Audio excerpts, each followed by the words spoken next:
Selamat malam pemirsa, beberapa hari terakhir Indonesia kembali menjadi sorotan bukan hanya di dalam negeri tetapi justru bahkan di seluruh dunia, bagaimana tidak terjadi lonjakan kasus penderita COVID-19 dan bahkan per hari ini saja penambahannya mencapai 15.000. Ini lonjakan yang sangat luar biasa dan kemudian membuat banyak orang semakin deg-degan karena rencananya akan diterapkan PPKM. Nah, tadi Anda sudah simak bagaimana kemudian pengusaha mulai mengatur langkahnya dan strateginya supaya bisa bertahan mengingat entah sampai kapan lonjakan ini bisa kembali terkendali. Untuk itulah pada malam hari ini kita akan membahas berkaitan mengenai COVID meledak ekonomi makin terpuruk bersama dengan 4 orang narasumber. 2 orang narasumber sudah di studio, saya sapa satu persatu. Ada anggota Komisi 11 DPR RI dari fraksi Partai Golkar, Kak Putri Aneta Komarudin. Kak Putri, sehat? Insya Allah harus selalu sehat ya. Waalaikumsalam warahmatullahi wabarakatuh. Ada juga Bang Sarman Simanjorang, Ketua Umum Himpunan Pengusaha Pribumi Indonesia DKI Jakarta. Bang Sarman, assalamualaikum, selamat malam. Selamat malam, salam sehat dan abangku. semangat selalu. Harus selalu semangat. Harus semangat. Dan optimis tentunya. Optimis. Dan sudah ada 2 narasumber yang terhubung melalui video conference. Saya sapa satu persatu. Ada Pak Raden Pardede, Sekretaris Eksekutif Komite Penanganan COVID-19 dan Pemulihan Ekonomi Nasional. Pak Raden, selamat malam. Selamat malam, Mbak. Salam sehat buat kita. Salam sehat buat kita semua. Salam sehat untuk kita semua. Dan ada Bang Faisal Basri, ekonom senior. Bang Faisal, selamat malam. Selamat malam. Ya, Bang Faisal, ini kalau bicara tentang PPKM, Bang Faisal sangat kencang bersuara karena memang pengusaha ini yang tadinya sudah mulai sedikit bernafas apabila nantinya jadi diterapkan PPKM ini akan dimungkinkan tertimpa tangga bahkan terperosok. Benar demikian ya Bang Faisal? Yang paling ditakuti oleh pengusaha sebetulnya nanti kita tanyalah ya ke pelakunya adalah ketidakpastian. Jadi kapan ini? Nah, ketidakpastian itu bisa dikurangi kalau roadmap menangani pandeminya jelas. Jadi semua pakai ilmu ya.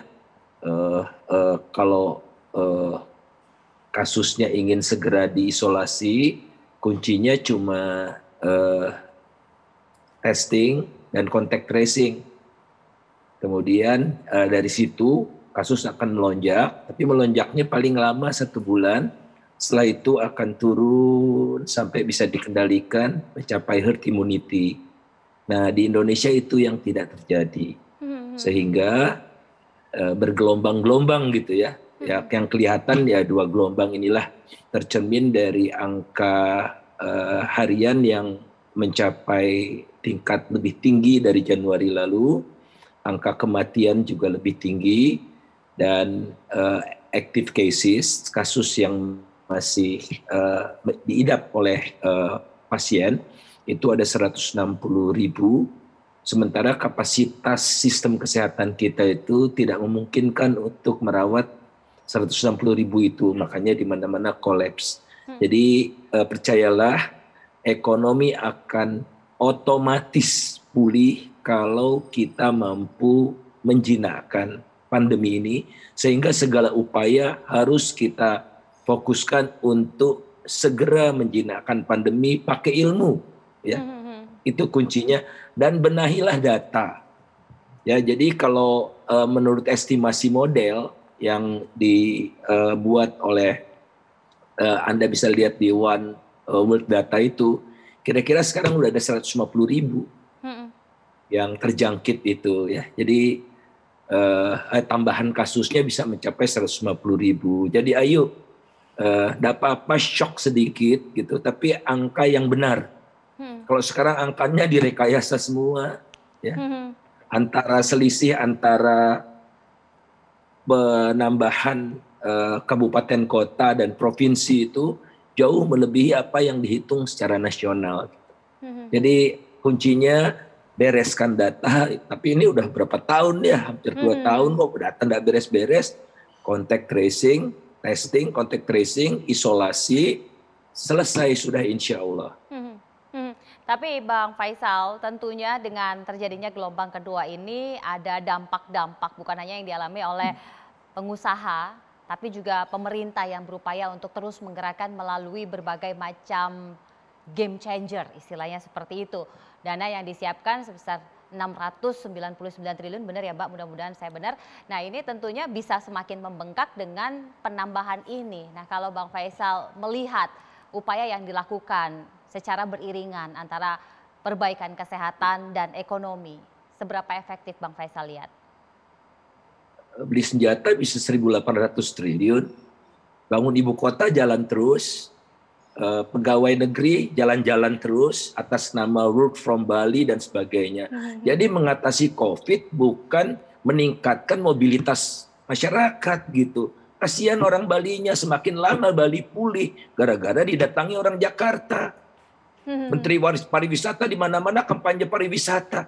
Siapa yang mau datang? Akhirnya yang datang PNS disuruh liburan. Kan rusak semua ini. Jadi ayo deh kembali ke ilmu pengetahuan berbasis data yang benar. Insya Allah kita bisa menangani ini. Negara-negara lain sebagian besar juga bisa. Kok masa kita nggak bisa? Baik, Bang Sarman, berasa banget ya? Iya, kalau pengusaha saat ini pasrah, gelisah, dan juga Nggak bisa tidur lagi dong? tidak bisa tidur lagi. Iya, jadi memang gini ya, ketika kita melihat bahwa peningkatan COVID ini meningkat tajam ya, hari ini 15.000. Terus terang psikologi pengusaha itu sangat terganggu. Sangat terganggu. Ada galaunya, ada resahnya, ada kekhawatirannya. Seperti yang sampaikan oleh Bang Faisal tadi, ini ada ketidakpastian, ini sampai kapan? Ya. Udah hampir 1,5 tahun ya pengusaha berjibaku dengan cash flow yang sangat-sangat terbatas. Profit yang juga sangat-sangat tertekan, omsetnya juga sangat-sangat tertekan. Tapi dicoba untuk bertahan dengan harapan bahwasanya kita mampu mengendalikan daripada COVID ini.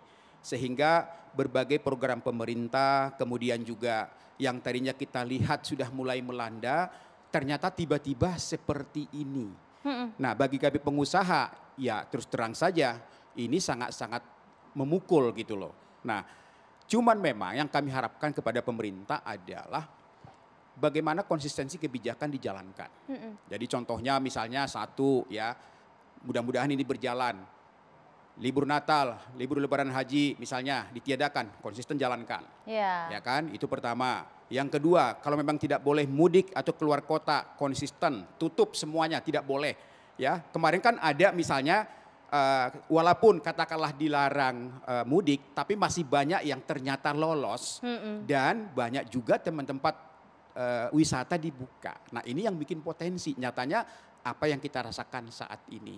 Jadi ya memang ini sesuatu yang amat berat pada pengusaha, terutama juga kita lihat sektor-sektor pariwisata kita. Ya di Jakarta orang-orang retail sudah teriak, hotel, restoran, kafe yang sangat dibatasi.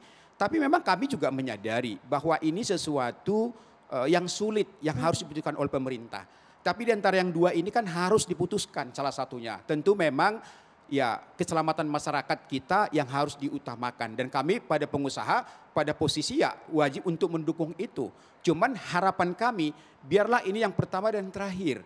Ya bagaimana manajemen penanganan seperti disampaikan oleh Bang Masvidal tadi itu lebih efektif. Bahwa bisa menggaranti. Kami bisa berharap ini 2 minggu ke depan berarti kan pengusaha ini akan semakin tertekan lagi gitu loh. Nah mudah-mudahan dalam 2 minggu ke depan kita mampu menekan ini. Ya supaya ekonomi kita betul-betul bisa tumbuh kembali. Kalau enggak, menurut saya agak sulit. Apalagi target dari pemerintah kan pertumbuhan ekonomi kita 7% di kuartal kedua 2021. Apakah dengan ajaran kebijakan saat ini itu akan bisa tercapai? Ini menjadi tanda tanya besar. Apakah akan naik justru malah bisa terkontraksi lagi dengan Betul. hal ini. Karena kita lihat IHSG pun sampai turun drastis, terjun payung, bikin banyak orang juga makin deg-degan. Bagaimana catatan dan evaluasi dari Komisi 11 berkaitan mengenai hal ini? Karena memang sudah semakin terbatas, bahkan tax ratio pun yang digadang-gadang bisa membantu APBN kita agar tetap balance. Kita tidak tahu seperti apa kondisinya. Nanti kita coba tanya sama Komisi 11 pada Mbak Putri. Sesaat lagi, tetaplah bersama kami.